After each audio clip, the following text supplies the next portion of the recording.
Esma binti Yezid Ensari radıyallahu anha bir tane zenana. On bir zenana oylanışıptır. Zena oturup gurun ediptirler. Ki şeyle şu erkek adamla ola neme?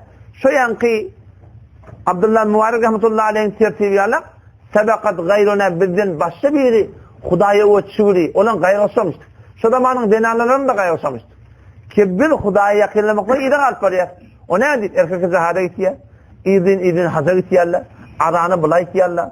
Cuma bula var yerler. Cemaate bula var yerler. Böyle şeyler tebliği bula gittiler. Hem isterse gittiler. Bir zenana olup bir Allah Teala öyle bağla koyaptır. Bir oğlan saklamalı. Onu satın daramalı. Onu tuğuçurmalı. Adamın iyeceğinin, işçeğinin kulluğunu tutturmalı. Kullen bir şu çağ divaride mehsur olturmalı. Edafı diyor ki dibilim de bu kayıt yankı ibadatları bizde yok. İdinin haç yok. Günde var hepsinde cemaat zımga yok. Günde 5 namaz cemaat yok. Bir Allah'a yakınlamakla göre bir gizem kalıqlı. Şunu gayrıdıp heleli 30 kurun ettim. Bu zaman helelerinden kurun etiyerler. Buradan dekorasyon ettirler. Güne 2 saat vakt sonra sefer. Kâten birini beylettin biriye. Onu beylettin biriye. O dekmesi beylek baktırıyor biliyor musun? Onu beylek baktırıyor. Zendeki bir hut. Şunu hoş. Ki neymi? Bonyadırın odur ya. Bonyadırın. Dekorasyon ettir neymiş?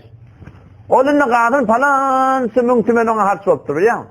Onun değerde şun duruşunun ödü var ya değil mi? Riya görüşünü biliyor. Kebir doğrudan. Sahabaların denanaları, Peygamber'in denanaları, hayır kurun denanaları, kavu denanaların gayrısını kebir ne yaparım Allah'a yakınlamalı. Olasın çınıptırlar. Keneme? İnale kim şol Allah'ı ki İbrahim Aleyhisselam imtihan ediptir. İbrahim Aleyhisselam'ın kamusunu eda ediptir. Şol Allah bizi imtihana koyulu. O şu Allah bizden nesliye ne mi? Şolun kamu turusunu eda etmektir. O hem yankılarını Allah gurun edip gelittirler. Ağlarının yankını iyi veriptirler. Esma binti Yezid'i iyi veriyorlar. Çünkü siyamsan yanına şeyle sen fora ya Resulallah bir sokaktan iyi de ağlarını. Bir Allah'ı yakınlamaklığa iyi de ağlarını. Bir Allah'ın yanına derecesi etmekle iyi de ağlarını. Erkekler bir de evaççığını bir ne yaparım ola bizim günümü deyip şon gayret ki soğulaktır. Ama Peygamber Aleyhisselam neyse sahaba bilen bir iş bilen korkmasıyla yankı denane gidiyor. Perden gidilen soruya şeyde ya Resulallah. Ben bir sefer deni Allah'ın tarafından gidiyorum. Neyim oldu?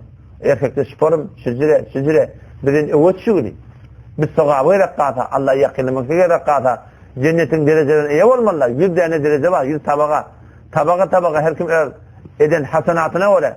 Bir bittiye bir form bir nerede öyle bizim gülmen. Ama Peygamber Aleyhisselam sahabalar yüzlenip sizi gümen ettiğini müşriden adamına bir kavrak sorasın. Onu ya Resulallah bir kellemi de öyle bir hele iş sonra dedik. Bir denanış sonra der. Bizim kellemi de öyle. Ama Peygamber ayeti diyordan kavvatta kulak at. Kavvatta düşün diye. Ve benim ayetlerimden şu denalarda tevil verdik diye.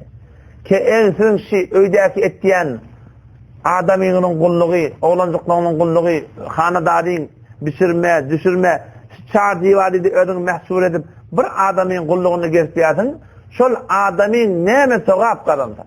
Namaz cemaate var ya, cuma var ya, cihada var ya, emir merur nehir münkere var ya, hali şimdi hazır gidip ya, dışarıdan hatta bir zer sevap vermeden mi olsun?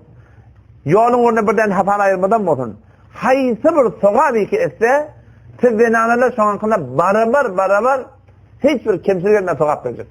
Yani sen adamın gidip de dışarı 1 milyar sevap kazandır.